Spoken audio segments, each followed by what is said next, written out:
بسیار شناخته شده است، این افتخار رو داده امروز جزو سخنرانای ما هست.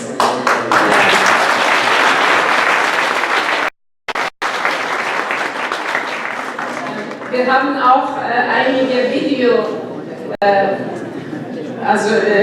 Aufrufe. Wir haben von Nazanin Afshinjan, Mariam Namazi und Shaparak Shajarizadeh und eine Frau aus dem Iran.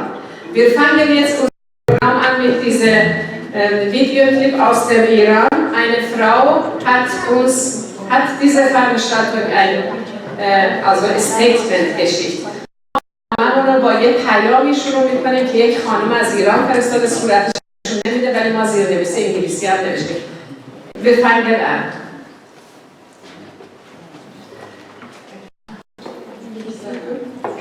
صدای من رو از زندانی به بزرگی سرزمین. من یک زن هستم. در سرزمین زندگی میکنم که جمهوری اسلامی بر آن حاکم است.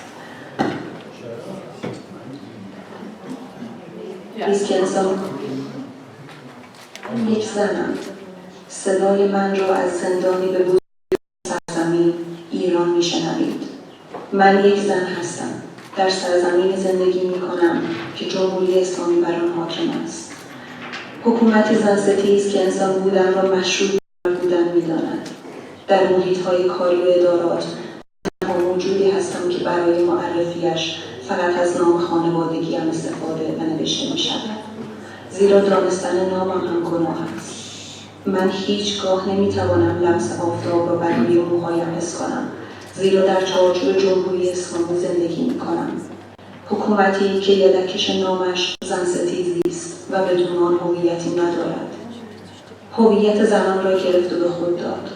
دلم پر می کشد برای پوشیدن لباس‌های رنگارنگ، برای شال زدن موهایم در باد، اما هیچگاه نمیتوانم این نیازهایم که اکنون به آرزو بدل شده‌اند را برآورده کنم، زیرا حکومت تمام انتخابهایم را با چادر سیاه و اسید خط زده. از دید آنها زن یک اسیر است، یک برده که صاحبانش به جای تصمیم میگیرند. من نمیتوانم بدون اجازه پدرم عاشق شوم و تشکیل خانواده دهم و پس از آن در تمام موارد اجازه همسرم لازم است. از دست مردی به مرد دیگر سپرده می شدم. تمام سهم من از زنده بودن نیمی از حقوق مردان است، چون از دیدگاه قوانین واپسگرا زن تنها است و از همه حق و حقوق بشریت فقط اجازه داشتن نیمی از همه را دارد یا هیچ. زن بودن در این حکومت به معنای واقعی یعنی جرم. اگر به من تجاوز شود، من به جای متجاوز محکوم میشم و از متجاوز تجلیل، همان قدر که زن هستم برای محکوم کردن کافی است. من یک زنم. فرزندم را در شکم ماه از خون خود پروردم و به او جان بخشیدم.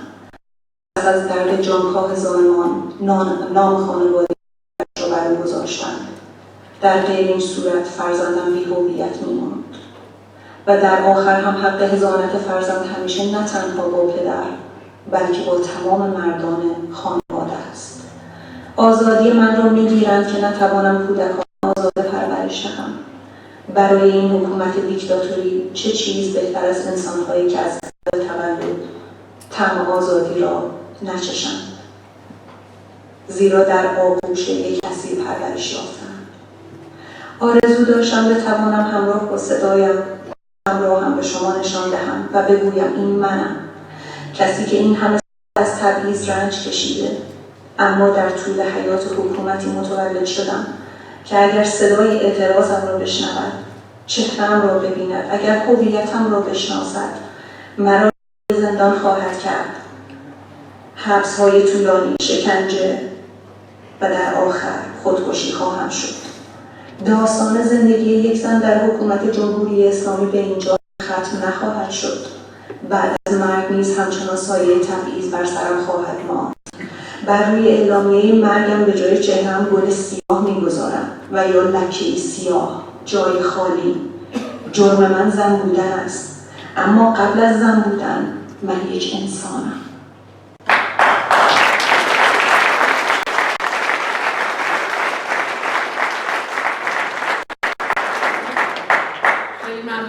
danke. الان رنا احمد سخنرانی میکنه. رنا را در کنفرانس 2 سال قبل هم داشتیم. از کشور عربستان سعودی هست و فرار کرده از اونجا و در آلمان یه چهره شناخته شده است. یک کتاب نوشته زنان در سرزمین من حق رویا کردن هم ندارند. بسیار چهره شناخته شده در Alman. Wir haben heute hier Rana Ahmad. Sie kommt aus Saudi-Arabien. Sie ist sehr bekannt jetzt in Deutschland und europaweit. Sie hat ein Buch geschrieben und es ist sehr gut, dass Rana hier ist. Bitte Rana.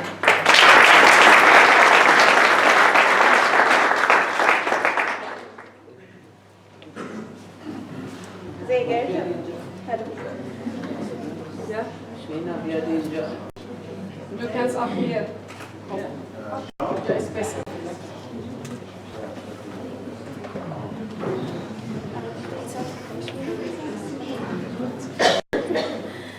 Sehr geehrte meine Herren, vielen Dank für diese Einladung. Ich bin sehr stolz, auf diese Veranstaltung zu sein mit den ganzen Aktivisten aus Iran. Sie sind sehr stark, mutig. Ich sage immer in meiner Social Media, dass wir können viel von Frauen, von iranischen Frauen lernen. Sie sind sehr mutig, sie sind sehr aktiv und sie machen so viel für Frauenrechte im Iran. Warum ich als Rana Ahmad gegen Hijab, gegen die Vollversteuerung, für mich das ist die Symbol für Ungleichheit für Frauen. Wir sind nicht gleich wie Männer, deshalb müssen wir die Vollversteuerung tragen. Wir sind nicht gleich wie die Männer, deshalb sollen wir als Frauen immer diese Sache haben, immer, dass wir als Second Mensch, für mich das bedeutet Hijab, für mich das bedeutet die Vollversteuerung. Warum darf ich nicht als Frau in meiner Körper einfach in die Straße laufen ohne diese Kleidung? Ich verstehe das nicht.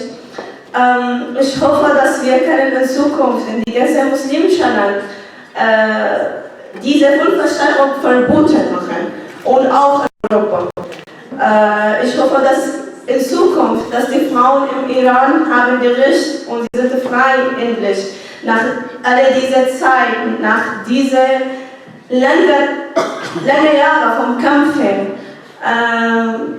die Lösung wird da wirklich ein säkularer Land am Ende. Dass wir respektieren alle. Die Menschen, sie wollen Religion glauben und die Menschen, sie wollen nicht diese Religion glauben. Momentan, ich bin ein bisschen optimistisch, weil ich sehe, wie feministische Bewegung in die ganzen muslimischen und arabischen Ländern hat angefangen. Ich glaube, jetzt können nicht mehr lügen um uns und sagen, die Frauen müssen immer verheiratet sein, müssen immer mit der Familie bleiben, müssen immer Versteuerung sein. Das jetzt, ich glaube, geht nicht. In 2019, wir können lesen, in 2019, wir können unser Leben entscheiden. Ich wurde traurig, wenn ich sehe Frauen im Gefängnis oder unter Druck von der Familie und von der Regierung. Ich glaube, niemand kann vorstellen, wie mutig sind wir. Wie mutig können wir viel in diesem Leben erreichen. Wie mutig die Frauen vom Iran sind. Ich sage immer in meiner Snapchat, ich benutze das immer von Frauen in die arabischen Länder. Sollen wir immer von Frauen im Iran lernen, wie kämpfen sie, wie stark sie.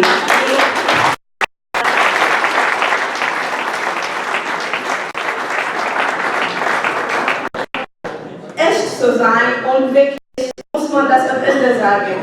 Dass ich hoffe, dass in die ganzen diese muslimischen Länder, diese feministische Bewegung, wir sollen am Ende zusammenarbeiten. Das geht nicht als Frauen immer unter Druck zu sein. Immer muss jemand von mich entscheiden, von meiner Familie. Immer die Regierung kontrollieren unser Leben. Warum? Ich habe mein Gehirn. Ich kann denken, ich kann lesen, ich kann arbeiten, ich kann studieren. Und ich glaube in die Frauen und ich glaube in iranische Frauen. Vielen Dank.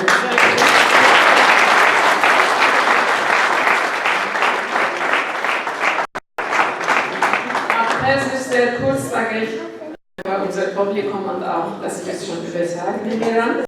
رنا میگه که زنان ایران خیلی شجاع هستن، ما از اونا یاد میگیریم. اونا حجاب، رنا میگه سمبل بی‌حقوقی ماست، نشون میده که ما با مردا برابر نیستیم. در تمام کشورهای اسلامی حجاب رو به زور سر زنا میکنن. ما میخوایم توی جامعه هر کس مذهب خودش رو داشته باشه یا مذهب نداشته باشه.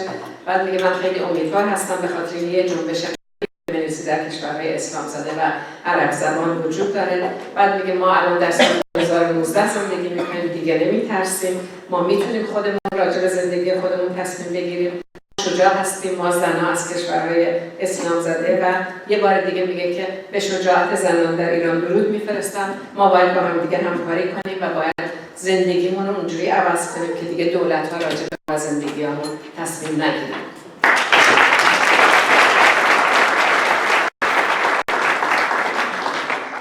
سخنران بعدی ما احمد شروان هست.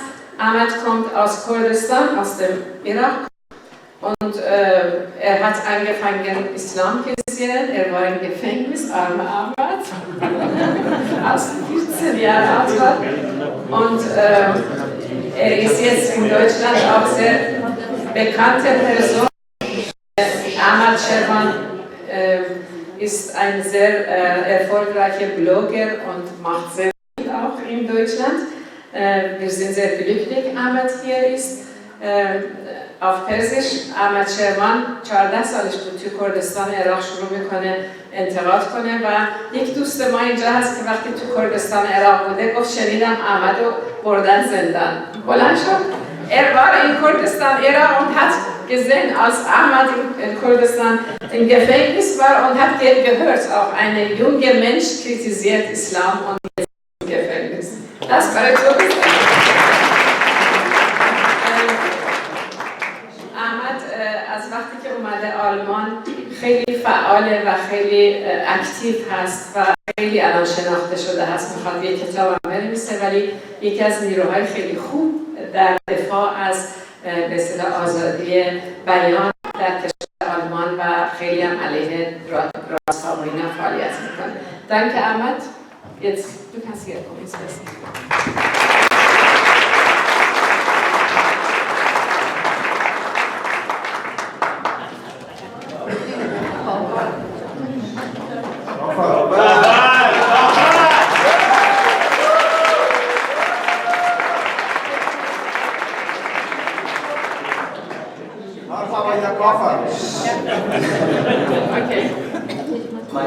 Meine Oma ist 80 und trägt nie ein Kopftuch. Meine Schwester ist 25 und trägt immer eins. Es ist verrückt, dass die Uhren sich anscheinend rückwärts drehen. Dabei findet der Mann meine Schwester sie ohne Kopftuch schonen. Aber meine Schwester will eine Frau sein. Das Kopftuch ist nämlich nicht nur ein Kleidungsstück. Es ist auch nicht einfach ein Symbol von uns davor, ein Muslim zu sein. Das Kopftuch steht für die frauenfeindliche Sexualmoral der Scharia. Ich verstehe nicht, warum meine Schwester sich das freiwillig antut. Ich verstehe noch weniger, warum muslimische Frauen in Europa das machen. Und am allerwenigsten verstehe ich, warum einige Frauen es ausgerechnet als Ausdruck von Feminismus sehen. Ich empfinde es als einen Schlag ins Gesicht aller Frauen, die zum Beispiel in islamischen Ländern wie Saudi-Arabien und Iran gezwungen werden, sich zu verhüllen. Aber natürlich haben sie das Recht dazu, sich zu einer frauenfeindlichen Moral zu bekennen. Auch wenn ich diese Haltung völlig falsch finde und das gilt meiner Meinung nach für jede Form der Verhüllung, egal wie extrem es ist. Denn ich finde es falsch, eine erwachsene Person vorzuschreiben, was sie zu denken oder anzuziehen hat. Und es ist für mich genauso verkehrt, einem Menschen vorzuschreiben, etwas auszuziehen. Die Freiheit hat für mich aber Grenzen. Zum Beispiel, wenn es um Sicherheit geht. Menschen müssen in bestimmter Situation ihre Gesichter zeigen. Und wenn Menschen in Positionen sind, wo sie zur Neutralität verpflichtet sind, sollten sie ihre politische und religiöse Meinung nicht öffentlich zur Schau stellen. Und das gilt ganz besonders, wenn sie mit Kindern zu tun haben. Denn Kinder haben das Recht, sich eigene Meinung zu bilden. Kinder müssen deshalb in Kindergarten und Schulen einen Raum finden, wo sie sich ganz frei, ohne Druck bilden können. Dafür muss das Personal neutral bleiben. In Schulen und Kindergarten hat Verschleierung deshalb genauso wenig zu suchen wie Parteiwerbung. Zur Religionsfreiheit gehört nämlich auch das Recht, sich gegen Religion zu entscheiden oder sich frei zu entscheiden, wie man die Religion leben will. Und vor einer freien Entscheidung brauchen Kinder bis zur Religionsfreiheit Freiraum. Ich weiß aus Erfahrung, wie schwer als Kind streng bildliche Eltern es sich frei zu entscheiden. Der Druck ist unfassbar. Und nicht nur durch die Eltern, auch Mitschülerinnen und Mitschüler üben oft starke Zwang aus. Kopftuchverbot in Kindergarten und Schulen bis zu das 14. Lebensjahr gibt Töchter muslimischer Eltern dringend notwendigen Schutz und Freiraum. Ich wünsche mir eine offene und auch tolerante Gesellschaft, aber es gibt Grenzen der Toleranz. Und die gilt für mich da, wo Kinder betroffen sind. Es gibt einen schönen Spruch. Religion ist wie ein Penis. Man kann viel Spaß damit haben, aber man sollte ihn nicht in der Öffentlichkeit zeigen oder Kinder damit.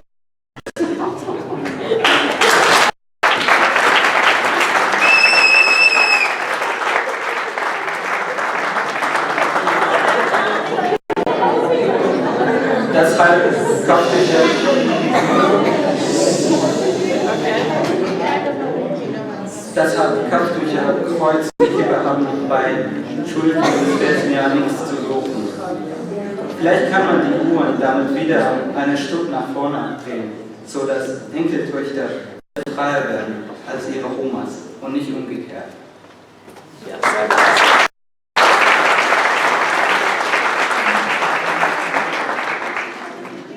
sehr gut. خیلی کوتاه میگم گفت که مادر بزرگ من حجاب نداشت ولی خواهرم خودش تصمیم گرفته. میگه من نمیفهمم بعضی از زنهای جوان چرا تصمیم میگیرن حجاب داشته باشن، به ویژه نمیفهمم چرا در اروپا بعضیا یا فمینیستا چرا دفاع میکنن از حجاب. و داره میگه که حجاب سمبل مردسالاریه و بیشتر در مورد حقوق بچه‌ها حرف زد که باید نوترال باشن و تو مدارس بدون فشار و اینا مثلا بتونن عقیده خودشون رو داشته باشن و از ممنوعیت حجاب کودکان دفاع کرد و گفت که مذهب در این حال باید آزادی این باشه مذهب رو نقد کنیم یا ازش دست بکشیم و گفت تمام سمبول‌های مذهبی باید تو مدارس ممنوع بشه و علایق مذهبی باید مثلا از مدارس کنار گذاشته بشه و آرزو کرد برای جامعه آزاد و خوب برای همگان.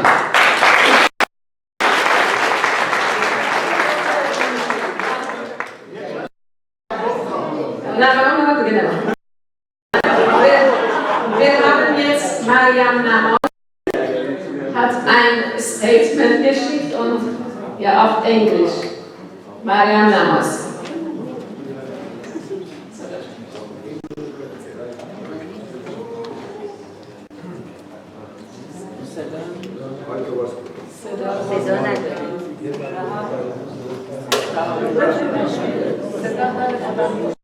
Of course, at the very best, using this sort of language is deceptive. When discussing the veil, very often it's framed within a rights context. You know, it's a woman's right to choose. It's her right to dress however she wants. And of course, at the very best, using this sort of language is deceptive because a woman might submit to wearing a veil, she might comply with religious regulations and wear the veil, but there is no free choice involved, you know. And the other point that's important to make is that the Islamists use rights language in order to keep women in their place and to restrict women's rights and control and police their bodies. So in fact, if we talk about rights when we talk about the veil, it's the rights of the Islamists, it's the rights of the patriarch, it's the rights of the male guardian, in fact, to impose these restrictions on women, to erase them from the public space, to control their sexuality and their bodies. Women know their place, which is one that is quiet, not seen, and not heard in the public space. So, you know, I think when we're speaking about the issue of the veil, it's really important to put it in that context. It's not a choice. Even though some women might comply and some women might submit. Using rights language is like saying foot binding, for example, the practice in China where women had their feet broken so that, and then, you know, restricted in shoes as a way of preventing them from moving too far away from their male guardians. If the veil is a right choice, then foot binding is just another footwear, you know. So I think it's important when we're discussing this issue to say that yes, we understand there's huge amounts of xenophobia, anti-Muslim bigotry, you know, and it's important that women and men are defended irrespective of their background and beliefs. But that's not the same with defending the veil. I think if you actually want to defend women and their rights, whatever their backgrounds, we have to be able to criticize the veil, criticize religious restrictions on women's rights and movement. This is a women's rights issue. It is the duty of every secularist, every feminist, every humanist in this day and age to stand with women against the veil, particularly against compulsory veiling rules, stand with women in Iran who are facing decades-long imprisonment for transgressing veiling rules in Iran, women in Saudi Arabia who are wearing their abayas inside and out as a protest to veiling rules, to women in Turkey, to women in Algeria, to women in Iraq, Afghanistan, and of course in the heart of Europe. You know, it is our duty, each and every one of our duty, to stand up against the veil, defend people unequivocally, but at the same time reject and challenge religious impositions on women's bodies. This is the feminist fight of this century. The fight against the veil is a fight for women's equality, for women's liberation. It's the fight that every feminist, secularist, humanist has to be involved in. It's our duty to be involved in this fight, defending people irrespective of their background and beliefs, but unequivocally challenging tools that religion uses in order to control women, to police their bodies, to silence women, and to erase them from the public space. Thank you.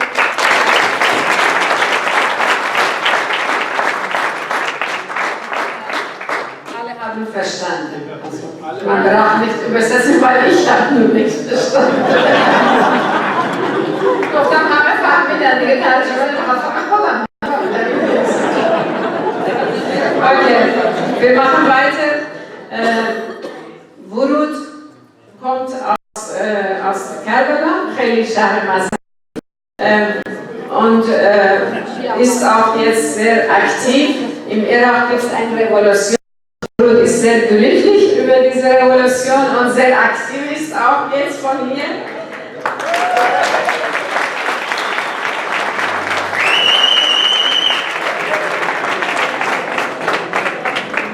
خیلی مهمه برای من به خاطر اینکه شما 2 سال قبلم دیدید ورود نمیتونست اصلا راحت راه بره و پزشکان آلمان قطع امید کرده بودن میگفتن تو دیگه نمیتونی راه بری.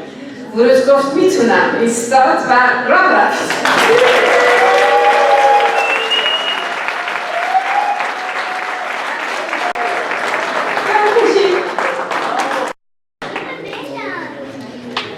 في يوم 27 ديسمبر 2017 تسلق شاب عقيدة موحد صندوق الكابلات في شارع الثورة بطهران وخلعت حجابها أمام حشد كبير من الناس.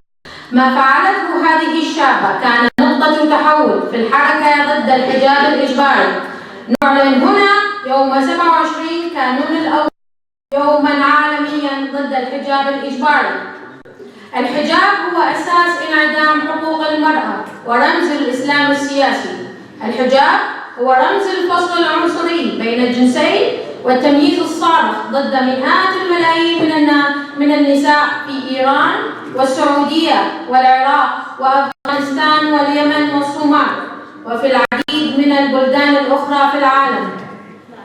يجب حظر الحجاب الإجباري وحجاب الأطفال والبرقع في جميع دول العالم. ندعو المدافعين عن حقوق المرأة في يوم 27 كانون الأول إلى نشاط ضد الحجاب الإجباري ولفت انتباه العالم إلى انعدام الحقوق والتمييز الذي تتعرض لهما النساء والفتيات. عاشت حركة تحرير المرأة، عاشت الحرية والمساواة.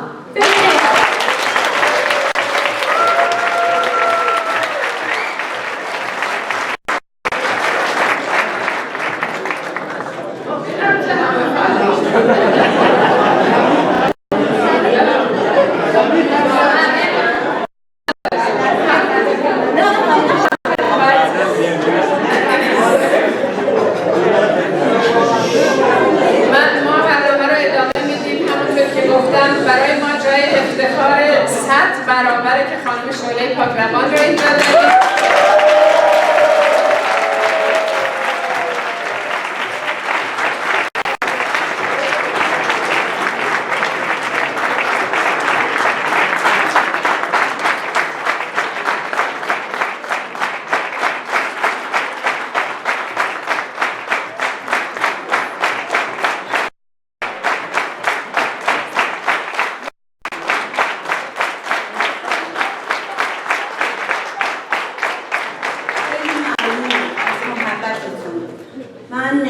براتون صحبتی آوردم از برلین، از قلبم، از ته قلبم. بیش از 12 سال پیش توی زندگی من یک سونامی بزرگ اومد و دختر منو از توی خونم دزدید. من اون موقع با خانواده های زندانیان آشنا شدم، با دوستها، با خانواده فرش، با خانواده زنانی که در زندان، یعنی بند زنان اوین و همچنین بعدش قرچک برامین، تحریزک دوم، وارد این خانواده ها شدم. نزدیک 5 سال قبل دخترم اعدام شد و بعد اعدام او وارد خانواده هایی شدن که عزیزانشون اعدام شدن. درد قبلی، درد زنان زندانی کم بود، درد اعدام هم اضافه شد و قلب من طاقت دیگه نداشت. نمیتونستم ساکت باشم و نمیتونستم در ایران بمونم. فرار کردم و اینجا غریبم. من ایام غربت رو با کارهای هنری سر میکنم چون زبان خوب یاد نمیگیرم. امروز میخونم، معلم بهم یاد میده، حفظ میکنم، 50 بار میخونم، فردا یادم میره.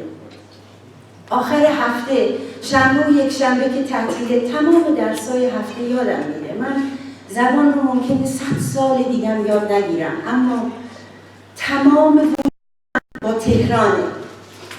من نمیتونم فراموش کنم خانواده هایی رو که دیدم، نمیتونم فراموش بکنم جوانانی رو که الان در زندان هستن. برای همین چوب از توی خیابون پیدا میکنم. تو برلین خیلی زیاده، چوبای مختلف. بعد اوایل با چاقوی آشپزخونه شروع کردم به تراشیدن و الان به لطف حسام یوسفی خیلیاتون میشناسین که یه شب اومد خونم و گفت که شغل بذار از آمازون برات اقلن چاقوی چوب تراشی سفارش بدم. یه خورده برای من وسیله سفارش داد چون من حتی این کارم ازم برنمیاد. ساعتها میشینم و به یاد کسانی که هستم مجسمه هاشون رو میسازم. مجسمه هایی که صورت ندارن چون همه مادران یه شکلن. من مادر با مادر شما هیچ فرقی نداریم، ما فقط یک قلب داریم. بنابراین دلم میخواد از فرنگیس مظلوم، مرسی میگم، فرنگیس مظلوم پسرش کافره، مثل این پسرمون که امیدوارم یاد بگیره.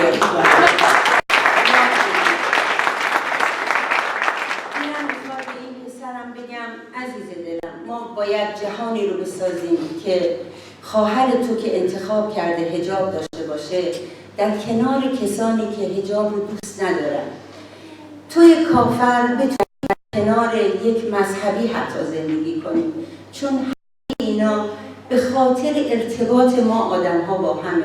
هیچ مرزی نباید قائل باشیم برای اینکه من از تو جدا بشم یا تو از من جدا بشی. پسر فرنگیس کافره، اما فرنگیس مذهبیه. جنگید برای پسرش، زندانیش کردن، شرم نکردن، داروی قلبیش رو ندادن. بعد از نزدیک 3 ماه چند روز پیش آزاد شد و وقتی که آزاد شد عکسش رو همه دیدیم. نشانی از شادی در صورتش دیدیم؟ نبود، پر از اندوه بود. من میخوام درباره هم حرف بزنم. زنی که بی‌نظیره، نمیگم کم نظیر، میگم بی‌نظیره. زنی که زیر تابوت پسرش رفت چون شبانه دفنش کردن.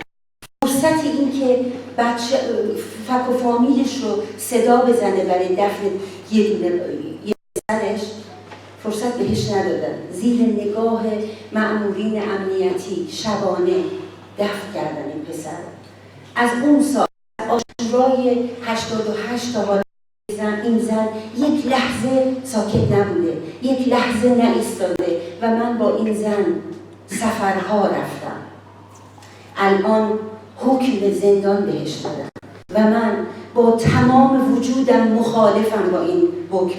این زن یک مادر دادخواهه مثل همه دادخواهان و من به نمایندگی از تمام دادخواهانی که به من وکالت دادن اعتراض خودم رو از کیلومترها دورتر از خاک وطنم اعلام میکنم. شهناز یک زن مبارز و دادخواهه که تنها داره. چرا پسر من که با دست خالی در خیابان‌های تهران اعتراض میکرد گلوله کشته شد؟ چه کسی، دستور چه کسی اون ماشه رو چکوند؟ من مجسمه‌شو ساختم، نشونتون میدم. نمیخوام سرتون درد بیارم. یه تیکه سنگ، یه سوشیال آروایتر، یه زن مهربان که دیده بود کارای چوبی منو نشونش میدادم، با سنگ هم امتحان کن. و من به محض اینی که اون سنگ به دستم رسید، دست آرش رو دیدم. موقعی که با سوهان این سنگ رو من میساییدم و تراش میدادم، تماما یاد آرش بودم. آرشی که اومد خونه ما. شوهرم براش کار پیدا کرد چون آرش و گلرخ بیکار شده بودن، اجاره خونه‌شون رو نمیتونستن بدن. شوهرم به دوستش گفته بود که این پسر داشته باش، ازش کار نکش و بهش حقوق بده. اما آرش پسر عزیز همه ما دادخواهان یک روز سر اون کار رفت. فرداش اومد خونه من دوباره.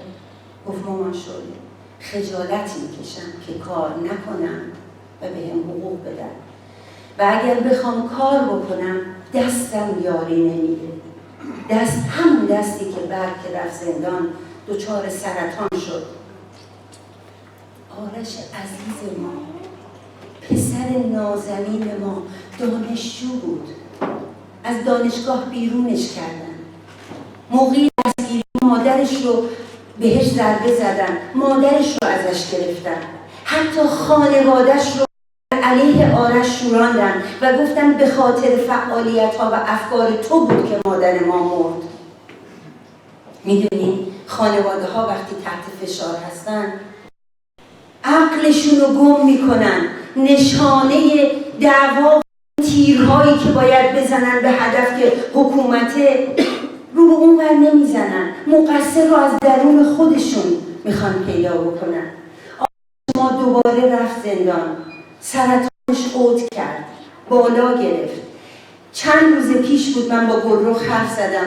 گلرخ گفت که دستش، ملاقاتش گفت دستش ورم داره. و هفته قبل با سعید شیرزاد حرف زدم. گفتم سلام منو به آرش برسون. آرش عزیز دستش طوره. گفت دستش 10 برابر این حرفاش 10 برابر دست معمولیه. بنفش و سیاه شده، حرکت نداره، فقط 1-2 تا از انگشتاش حرکت بسیار اندکی داره و این بی انصافا دکتر نمیبرنش، دارو بهش نمیدن، آرش نمیتونه غذای جامد بخوره، حتی 1 دونه برنج باید حتما چنان له بشه تا بتونه از گلوش بره پایین، بازم بالا میاره. و میدونین این مراقبت ها رو از آرش کرد زانیار و لقمان مرادی نیستن. بیش از 1 سال اعدامشون کردن، بیش از 1 ساله که جنازه هاشون به خانواده هاشون تحویل نشده. من از شما میخوام که درمان آرش رو جز دستور کارتون قرار بدیم. از شیوا و محبوبی عزیزم، از پریسا، از شما، از کسانی که با نهادهای بین المللی در ارتباط هستین، عاجزانه و مادرانه تقاضا دارم درباره آرش حرف بزنیم، درباره شهناز حرف بزنیم، فشار بیاریم به دولت ایران. این فشارها شاید کمک میکنه. چرا نمیکنه؟ من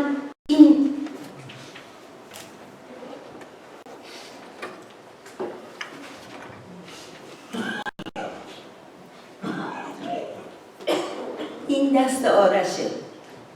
هر لحظه که خطی انداختم روش، دستمو گذاشتم روش، وقتی که زیر آب میشستمش حس میکردم دستای آرش رو دارم درمان میکنم. عزیزم، سرطان بره از وجودت.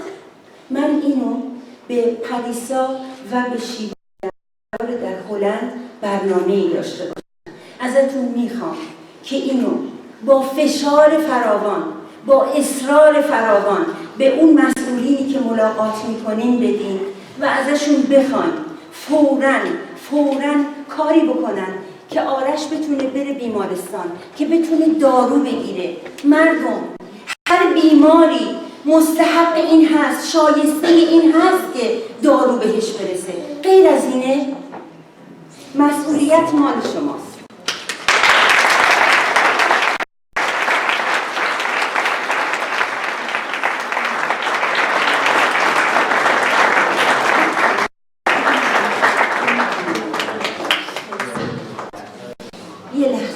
من این مادرایی رو که درست کردم اینجا میچینم، بعد از برنامه همه عزیزان بیاین نگاه کنیم. اسمشون رو روش نوشتم، بعضیشون رو میشناسیم، میتونین متوجه بشین که کی هستن. ولی حتی اگر اسمها نباشه، ما میگیم همه مادران دادخواه بدون صورتن، همه یه شکلن، همشون یه قلب دارن مثل عکسشون، قلب تو دستشونه، بچه‌هاشون قلباشونن و اونا رو مثل تارو دستشون گرفتن و میگن بچه‌های ما، پاره‌های تن ما رو شما کشتید.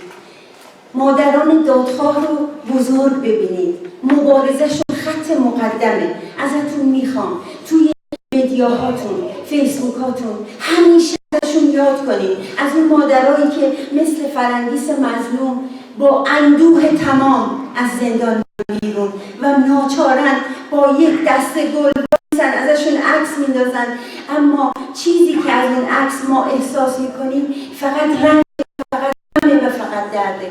الهی که من قربون همتون برم، حتی یک قدمتون یک قدمه.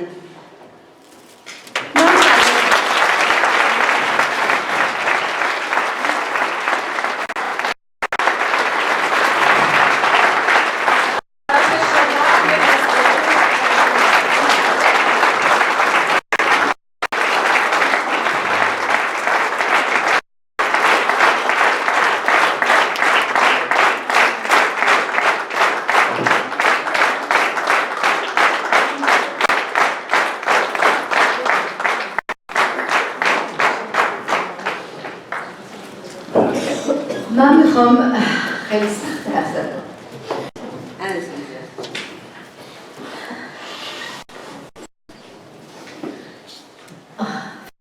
هر وقت این مادرها رو میبینم واقعا اصلا نمیشه خودتو کنترل کنی. من فکر کنم ما در مورد زندانیان سیاسی حرف میزنیم ولی من هر وقت شعله رو می‌بینم، در شعله تمام مادرها رو می‌بینم.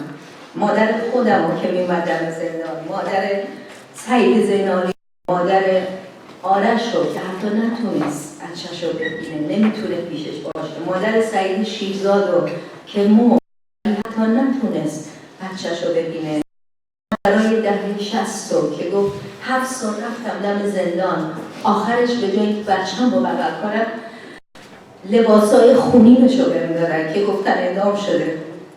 ببخشید من واقعا به مادرها که میرسه نمیتونم خودم کنترل کنم. این مادرها میگیم در مورد آرژانتین حرف میزنیم، به مادرای میدان مایو. یه زمانی که جمهوری اسلامی سرنگون بشه، این مادرای پاکلاله، مادران میدان انقلاب، اینها هستن که بعد دیگه به تاریخ اضافه میکنن. و شما شاید نمیدونیم روحیه، شما گفتیم آرش و آرش ها رو، و شاید ما میدونیم که واقعا به محکم باور کنیم وقتی که باشون صحبت میکنیم، واسه اینه میگم شکنجهگرانشون رو مستحصل کردن، نمیدونم باشون چیکار بکنن، بهشون دارو نمیشون میکنن، ولی هنوز به سنگینی واقعا اینه، به قدرت اینه.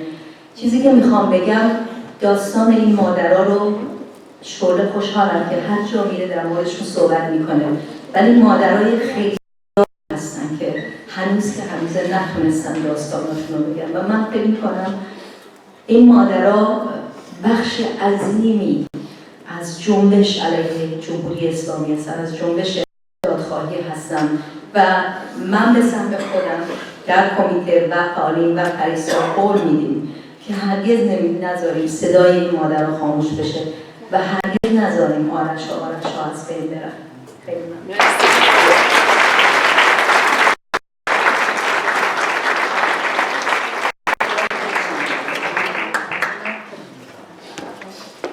من فقط کوتاه اینجا یه چیزی بگم، بیشتر وقت نگیرم. توی گزارش عرصه زندانیان سیاسی گفتم خانواده‌ها امروز در قدم به صف اول جنبش برای آزادی زندانی سیاسی و آزادی بیان هستند. شعله پاکروان رو داریم اینجا از مادران و افتخار دارم که اینجا اعلام کنم در همین سالن الان خانواده زندانی سیاسی نشسته که صدای زندانی سیاسی در ایران بوده و با این مبارزه که تا همین حالا کرده تونسته تاثیرات بسزایی برای مثلا فرد خانواده زندانی سیاسی خودش انجام بده. زنده باد آزادی، زنده باد انسانیت.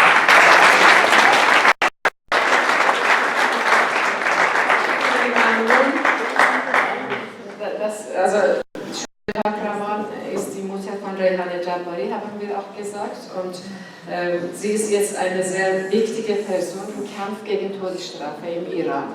Und sie hat sehr viel Kontakt mit Menschen im Iran und hat heute über 2-3 Schicksale gesprochen. Und hat auch, also sie versucht auch in verschiedenen Veranstaltungen teilnehmen und ist ein Gesicht gegen Todesstrafe.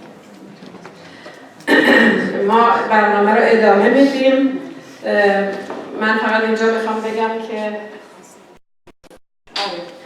اینجا مجسمه هایی که خانم پاک خودش درست کرده تو خونه هست. اگه خواستین برید عکس بگیرید و خانم پاک امشب هم اینجا هستن اگه خواستین بعداً صحبت رو نباشون بکنید.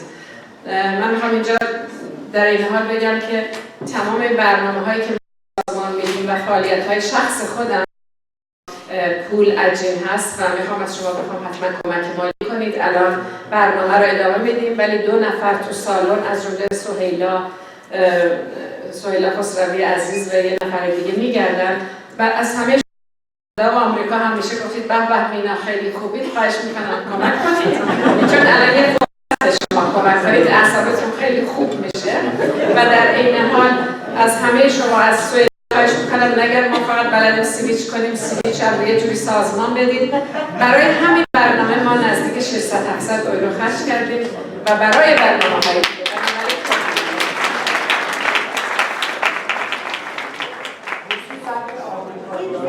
خصوصا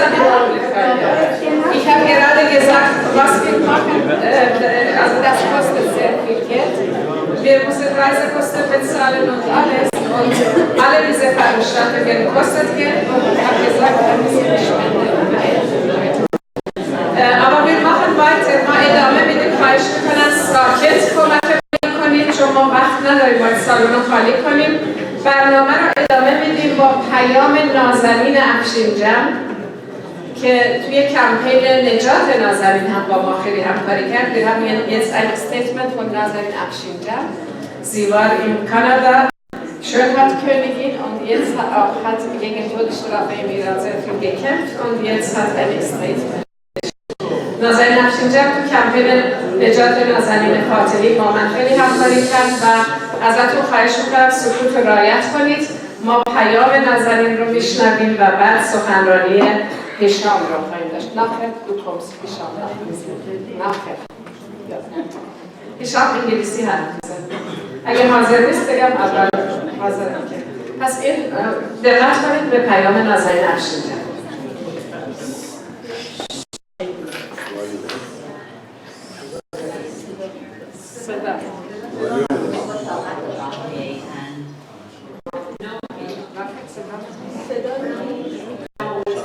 Okay, بلند کنید von Anfang.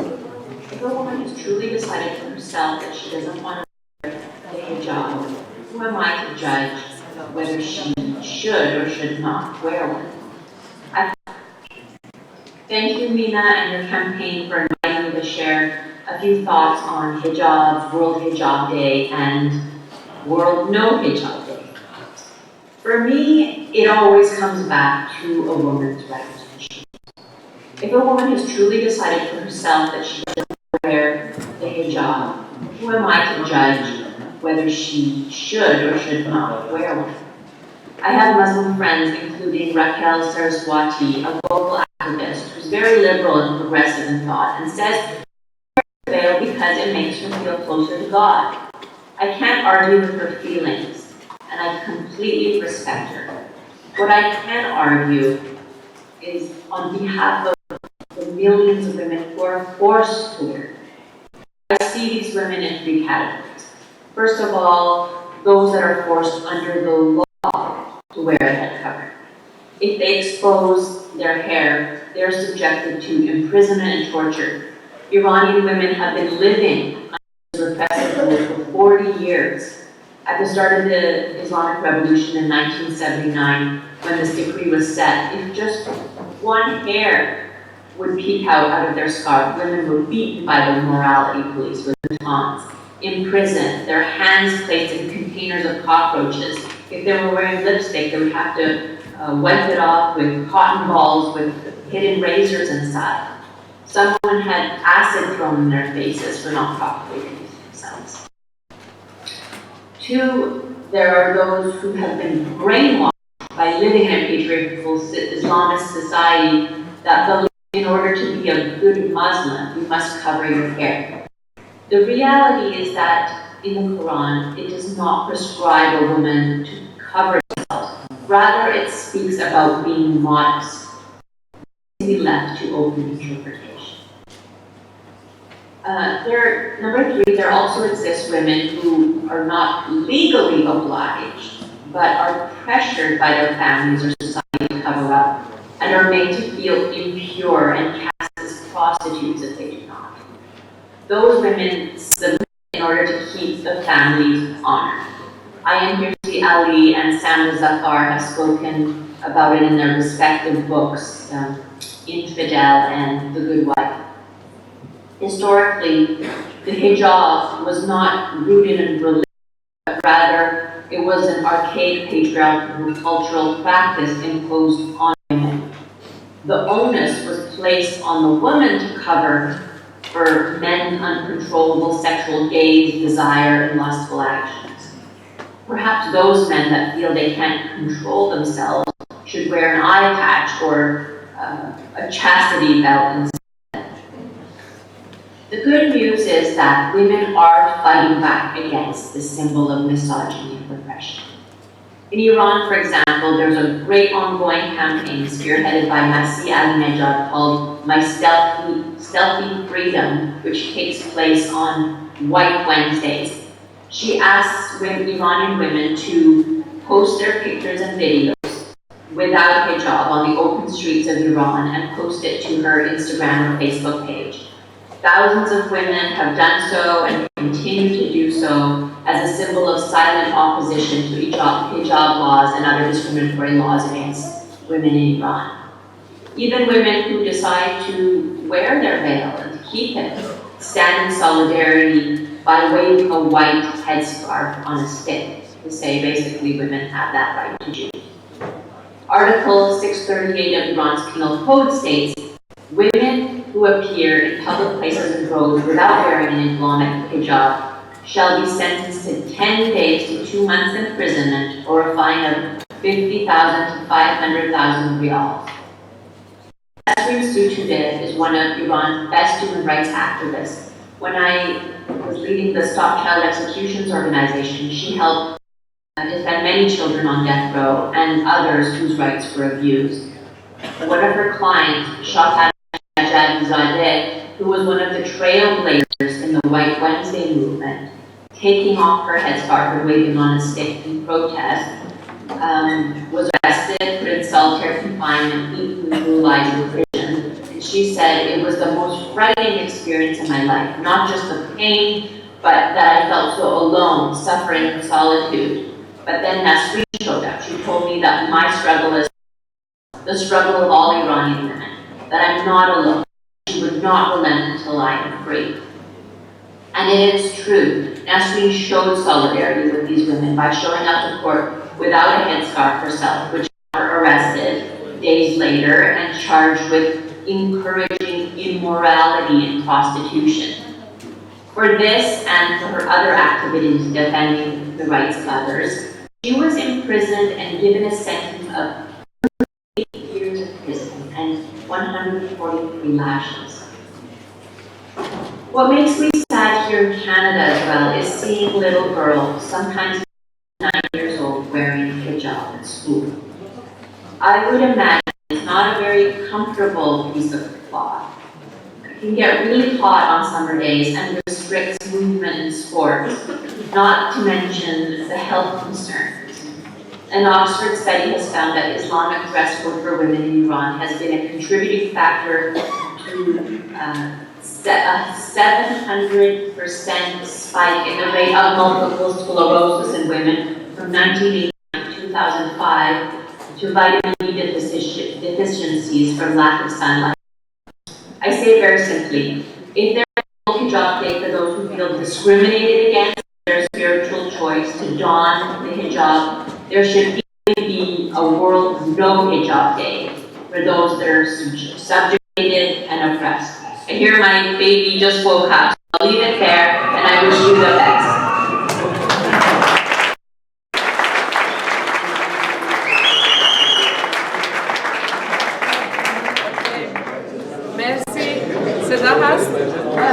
ادامه میدیم. So, okay. Wir machen weiter jetzt, so wie ich gesagt habe, Hisham aus Ägypten ist bei uns und das ist sehr gut.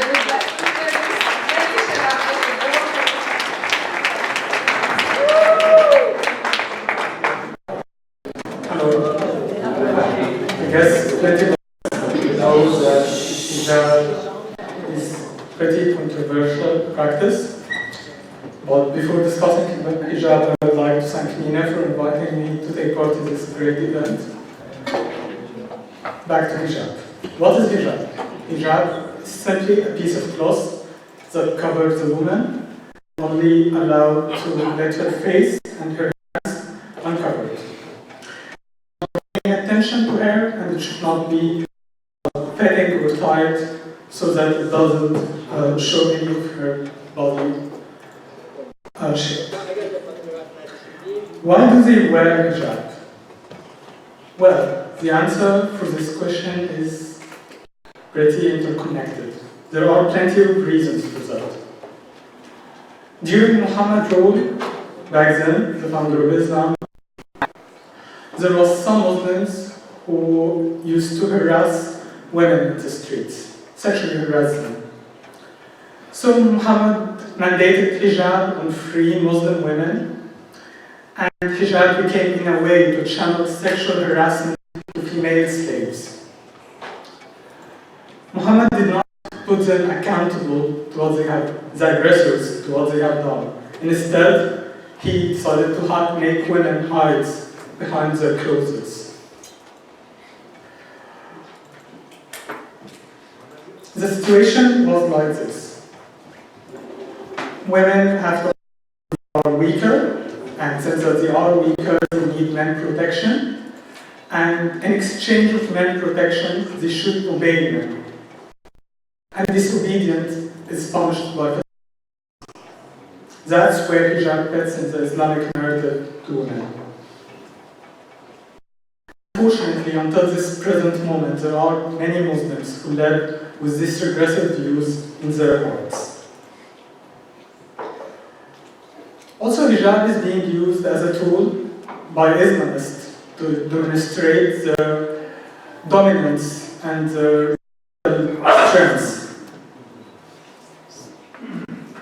Many Islamic movements across the Middle East have successfully marketed hijab as a virtue signal. A woman that wears hijab is obedient, or sticks to traditions, and traditions such as not having marriage out of wedlock, for instance.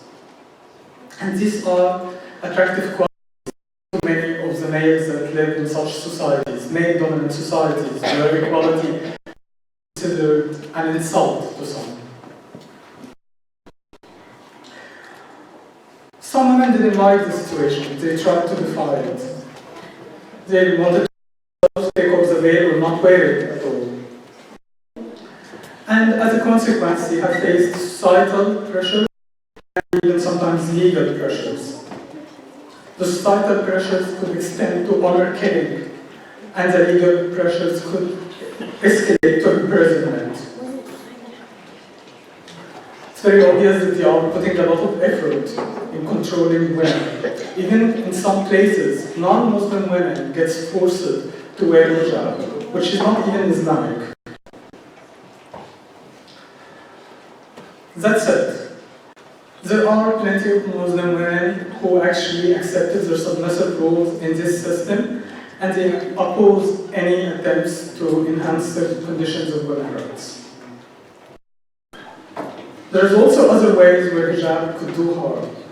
For instance, when they put veil on little girls, they sexualize them, and I believe that should be illegal. Also, veil could cause vitamin D deficiency, because it reduces the observance of sunlight in the skin. I hope people who wear hijab just be cautious about that and compensate for that lack of vitamin D with dietary supplements, because it could have health risk on the children and women themselves. Also, wearing hijab could lead to self-esteem issues and body image issues. If they are forced, they do not really have say in it, and they don't like the way they look while they are wearing it. Personally, I don't know the way to meditate that, but I understand that many people could view hijab as erotic or attractive, but this is not the situation for everyone.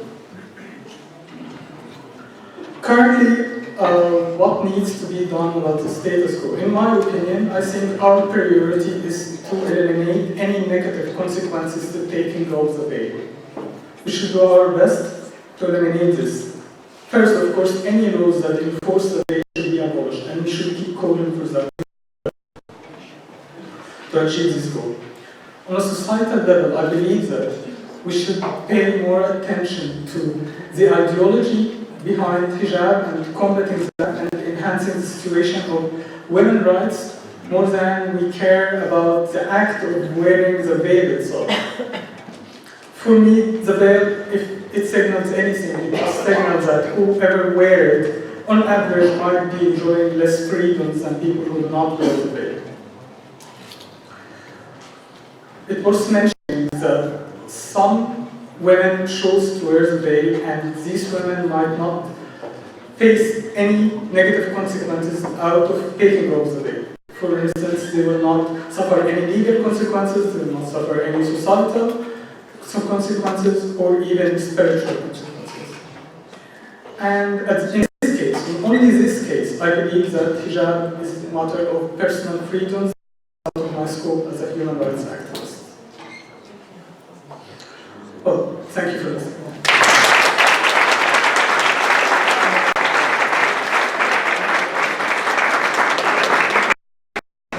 Danke, Hisham. Wir machen weiter mit Solmas. Solmas ist Aktivist und sehr aktiv auch in Deutschland und weltweit. Und سالماز رو دعوت کردیم به خاطر اینکه تو تظاهراتی که در کلن داشتیم اعتراض عریان کرد علیه به اصطلاح یه نمایشگاهی که اینجا سازمان داده بودن. من در این حال تشکر میکنم از شما که توی این برنامه هستید. خیلی ممنون با هم دیگه اونجا بودیم. خیلی ممنون. بفرمایید.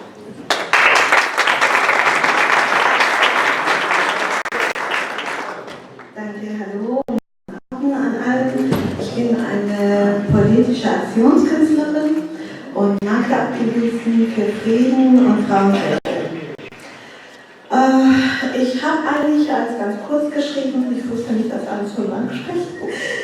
Aber wir sprechen heute hier nur über politisierte Hijab gegen Hijabpflicht, weil die islamischen Regierungen, so wie westliche Regierungen, nutzen alle Frauen aus. Zum Beispiel die deutsche Regierung, um Faschismus und Rassismus zu bekämpfen, macht einfach im Namen von Toleranz für Hijab eine große Werbung für Hijab.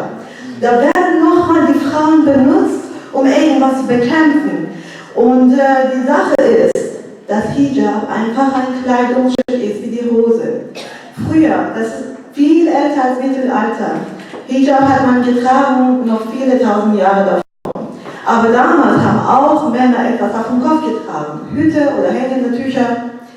Und da durch Modernisierung der Welt und Zivilisation hat man die Kopfbedeckungen von Männern alle abgeschafft. Sehr raffiniert und ohne Proteste und so weiter.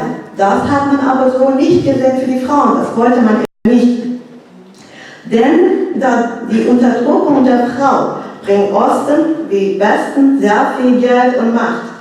Die Sache ist, dass die Regierung musste eigentlich sehr viele Programme machen, um die Frauen aufzuklären, so wie wir das Programme haben, gegen Arbeitslosigkeit, Drogenprobleme und sonstige Hinderungen an Menschheit.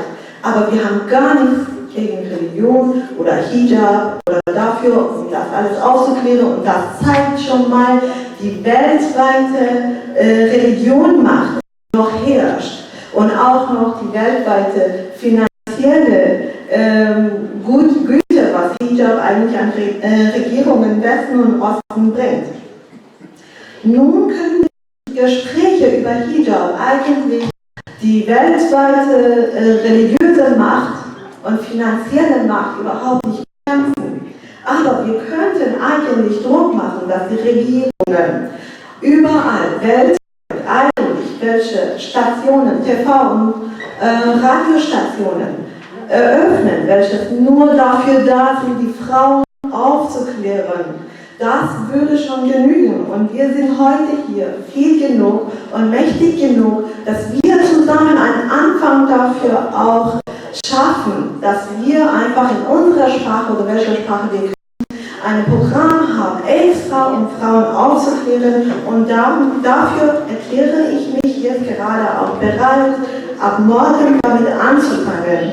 Aber das Wichtigste, was ich sagen wollte, im Namen von allen Märtyrerinnen, die für Freiheit und gegen politisierte Hijab und Hijabpflicht gekämpft haben und mit ihrem Leben bezahlt haben, wollen wir heute hier beantragen, dass es einen weltweiten nationalen Tag gibt für Hijabpflicht, weil diesen in einer Zeit Regeln, was immer noch gilt, eigentlich schon abgeschafft werden muss. Wir müssen einen Anfang setzen, ein Zeichen setzen dagegen, dass wir etwas bewegen in diese Richtung.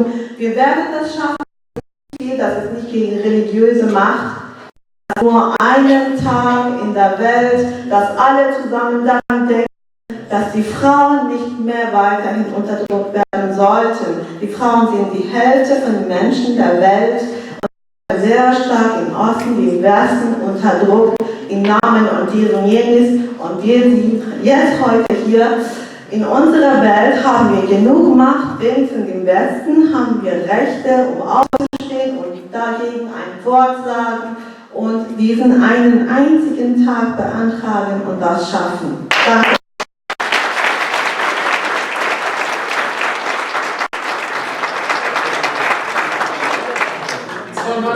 نهایتا تبلیغ کرد برای اینکه ما یه روزی رو به عنوان روز حجاب ترحم بدیم و نقد کرد سیاست دولت آلمان و دولت‌های دیگه. خانم اختر قاسمی اسمتون موقعی خیلی ممنون که اینجا هستید. اوکی. Wir machen weiter.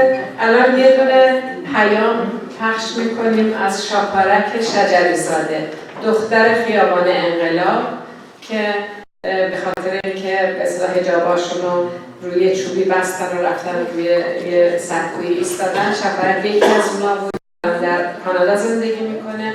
برای ما و برای این کنفرانس پیام فرستاده، انگلیسی هم هست. شاپارک شجری زاده aus dem Iran hat eine Statement.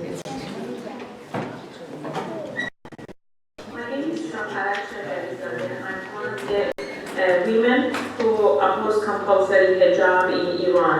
Iranian Islamic regime has been repressing on women for many years. Iranian women don't have many rights as equal person,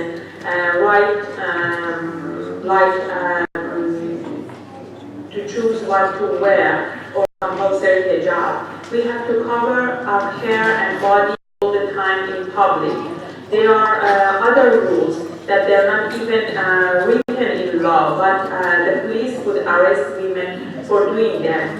The rules that, the things that the Iranian leader called them inappropriate, like riding a bicycle, riding a motorcycle, singing in public, going to the sports stadium, or even wearing makeup or wearing colorful dresses.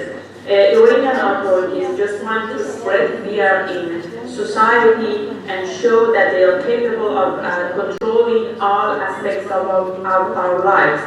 And they spend money every day on special forces called Gasht al-Shad or morality police.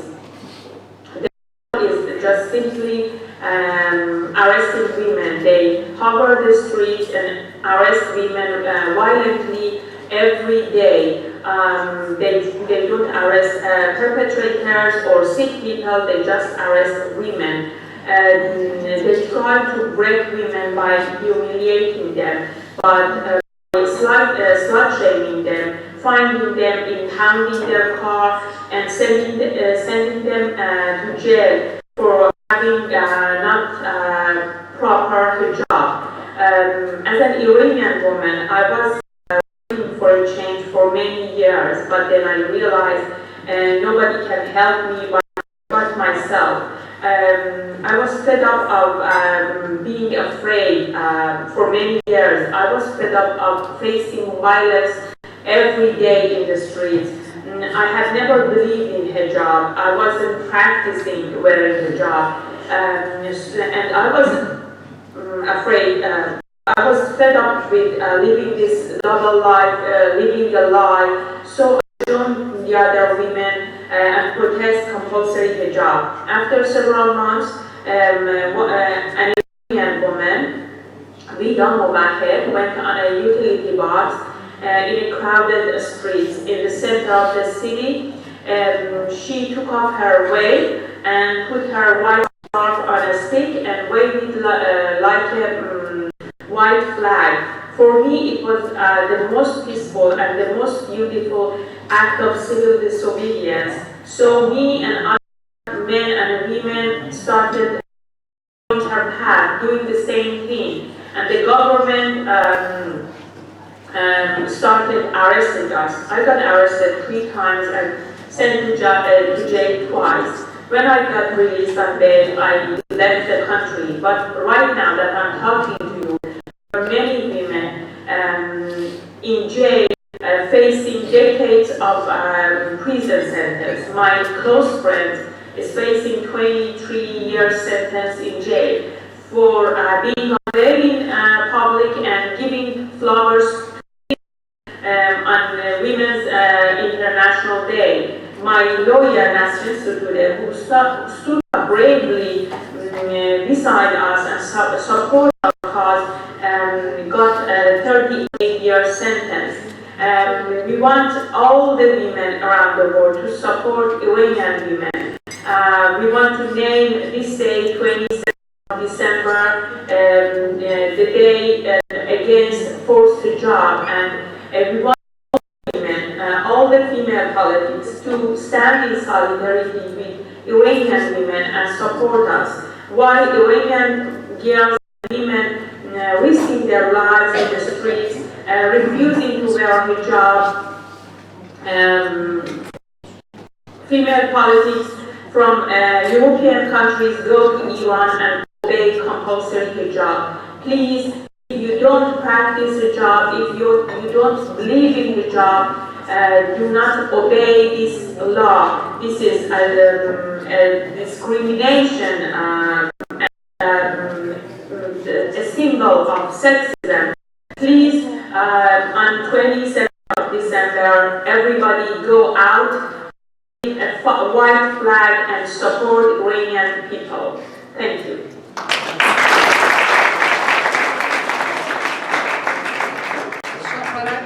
شاپرک در حقیقت هست اعلام کرد 27 رو، ولی من میخوام اینجا بگم که فراخوان یا پیشنهاد 27 دسامبر روزی ویدا موحد رفت روی سقو و حجابش رو بر یه چوب بست و در حقیقت یه اعتراض خیلی به اصطلاح مهمی رو به نظر من نمایندگی کرد. از یک قهرمان دفاع زنان داده شده خانم فریده آرمان.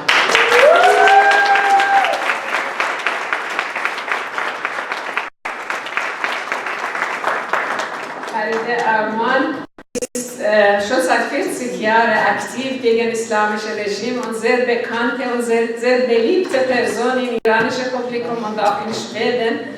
Und sie hat diesen Aufruf gegeben und jetzt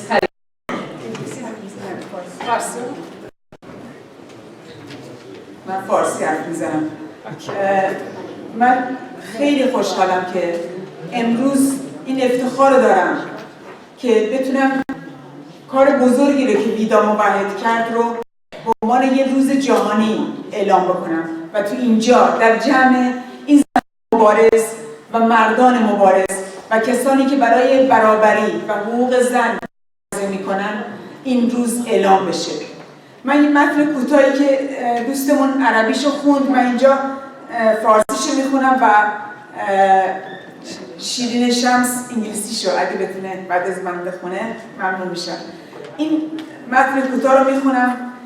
روز 27 دسامبر 2017 برابر با 6 دی ماه 1396 زن جوانی به نام ویدا موحد در خیابان انقلاب تهران با شهامت به بالای سکویی رفت و در مقابل جمعیت حجاب خود را از سر برداشت و بر چوبی بست. کاری که او کرد نقطه اوجی در جنبش علیه حجاب اجباری بود. ما روز 27 دسامبر را به عنوان روز جهانی علیه حجاب اجباری اعلام می‌کنیم. حجاب پایه و اساس بی‌حقوقی زنان و سمبل اسلام سیاسی است. حجاب نماد آپارتاید جنسی و تبعیض آشکار علیه صدها میلیون زن در ایران و عربستان، در عراق و افغانستان، در یمن و سومالی و در بسیاری از کشورهای جهان است. حجاب اجباری، حجاب کودکان و برقع باید در همه کشورهای جهان ممنوع شود. ما از مدافعین حقوق زنان می‌خواهیم که در 27 دسامبر دست به اقداماتی بر علیه حجاب اجباری بزنند و توجه جهانیان را به بی‌حقوقی و تبعیضی که بر زنان و دختران اعمال می‌شود جلب کنند. زنده باد جنبش رهایی زن، زنده باد آزادی و برابری.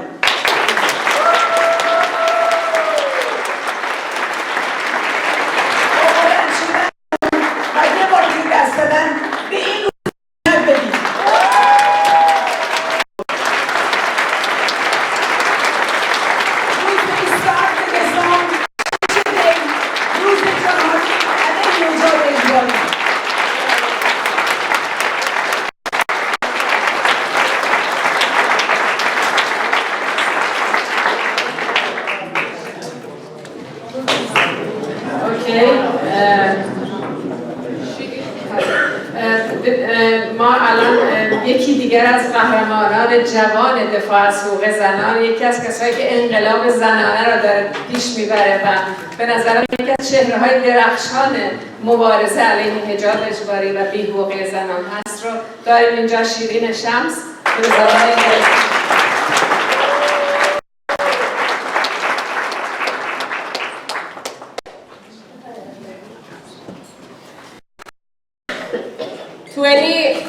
27th of December 2017, a young woman named Vida Mubakher climbs on a cable box in Revolution Street, Tehran, and takes off her hijab in front of a large crowd. What she did was a tipping point in the movement against compulsory veiling. We announce the 27th of December as World Day Against Mandatory Hijab. The hijab is the foundation of women's rightlessness and the symbol of the political Islam. The hijab is the symbol of gender apartheid and the blatant discrimination against hundreds of millions of women in Iran, Saudi Arabia, Iraq, Afghanistan, Yemen, Somalia, and in many other countries in the world. Veiling, child hijab, and burqas must be banned in all countries in the world. We call on women's rights defenders to take action against compulsory veiling on the 20th of December and draw the world's attention to the rightlessness and discrimination that is inflicted on women and girls. Long live the women's liberation movement. Long live freedom and equality.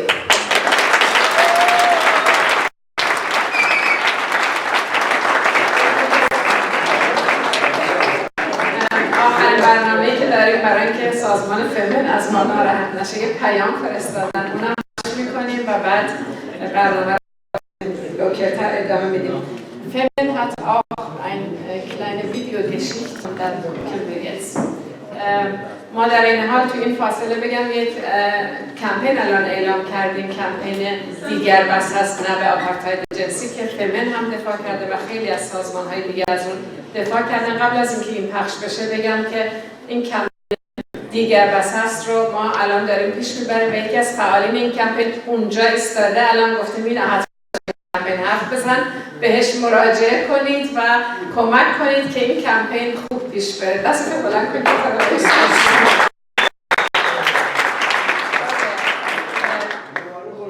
پیام فمین رو بگید. دستو بلند کنید. Electric post in Tehran against compulsory hijab. This day should be the day that we all celebrate the freedom from compulsory hijab. Women will join December 27 against compulsory hijab, against forced hijab on small girls, and against burqa covering women totally. Join you too.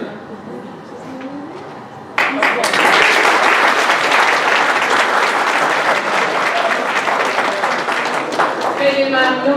واقعا شما همه خسته هستید از یه برنامه دیگه اومدین اینجا. من از فلوریان چفایی تشکر کنم که از سایت هومانیستا خبرنگار آلمانی هستن که تو جمع ما هستن و تو برنامه قبلی هم اومدن گفت مینا کمونیستا ما وقتی جلسه دارن قیافه‌اش مشکلی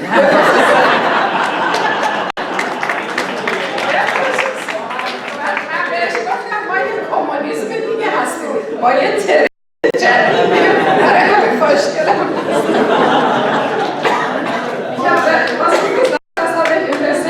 das mir vorher bei uns war und hast du gesagt, wenn die Kommunisten, wenn deutsche Kommunisten veranstaltet haben, die schauen irgendwie anderes aus, aber ihr seid alle schön.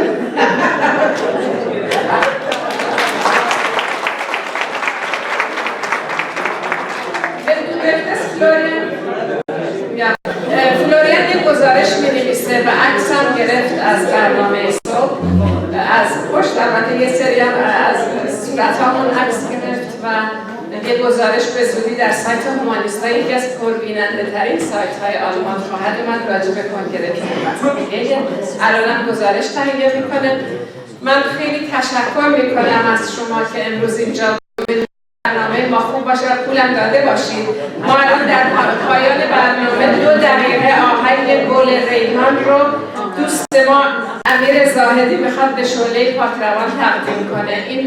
اینو هم گوش میکنیم و بعد برنامه تموم میشه. خیلی ممنون. بفرمایید. شمردی؟ بیا بالا بده. Danke, alle haben schon geholfen. مرسی از همه شما عزیزان، خسته نباشین و اینکه این همه به ما کمک کردین. من اعلام میکنم که چقدر جمع شده. 720 یورو جمع شده. 150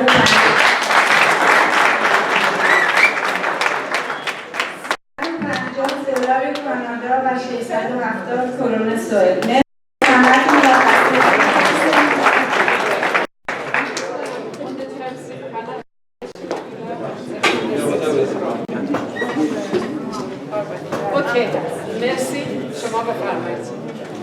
Okay, I'm going to sing a song under the name of Guru for Rehan Ejbari.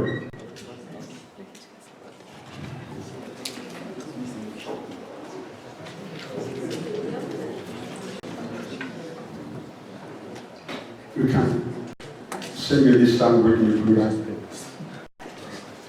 میتونید با من در قسمتش رو میدونم بلدم.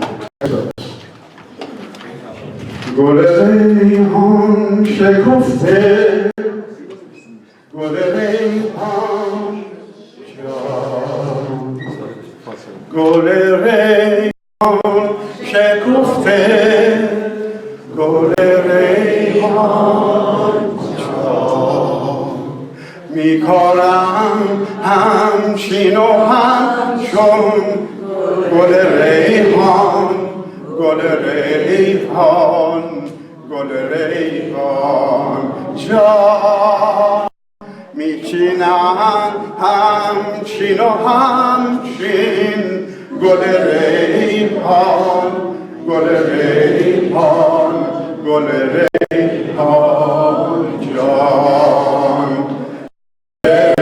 ریحان جان، گل ریحان جان، گل ریحان.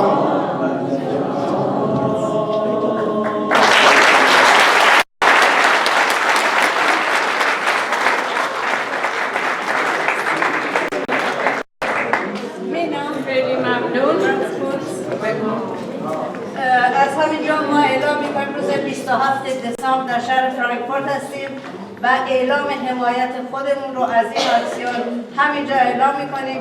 Wir werden auch am 27. Dezember auch in Frankfurt auf der Straße sein und solidarisch mit euch sein. Sehr gut.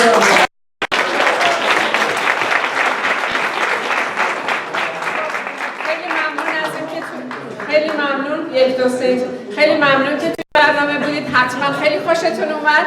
خسته نباشید.